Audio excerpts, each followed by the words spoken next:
Welcome to the Slop Farm. Enjoy the video. In this video, I will explain how to make the ultimate marshmallow CRK. First, gather your essential ingredients. You will need 10 ounces of fresh mini marshmallows, 4 tablespoons of unsalted butter, and 6 cups of your favorite crispy rice cereal. A tiny pinch of salt is also crucial to balance the sweetness, elevating the flavor profile significantly.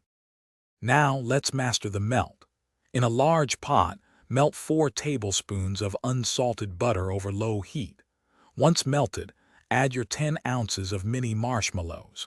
Stir continuously until the marshmallows are completely smooth and fully incorporated with the butter.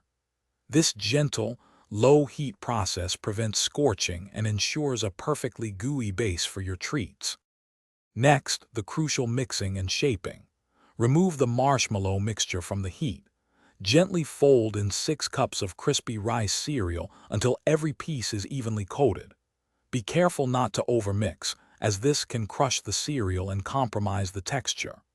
Press the mixture firmly into a buttered 9 by 13-inch baking pan using a buttered spatula for evenness. Finally, the cooling and serving. Allow your marshmallow CRK to cool completely at room temperature for at least 1 hour. For perfectly clean cuts, you can chill the pan in the refrigerator for about 15 minutes before slicing. Cut them into 2-inch squares for ideal, bite-sized portions. Store any leftovers in an airtight container at room temperature for up to 3 days to maintain freshness. Thanks for watching. Consider subscribing if we helped you today.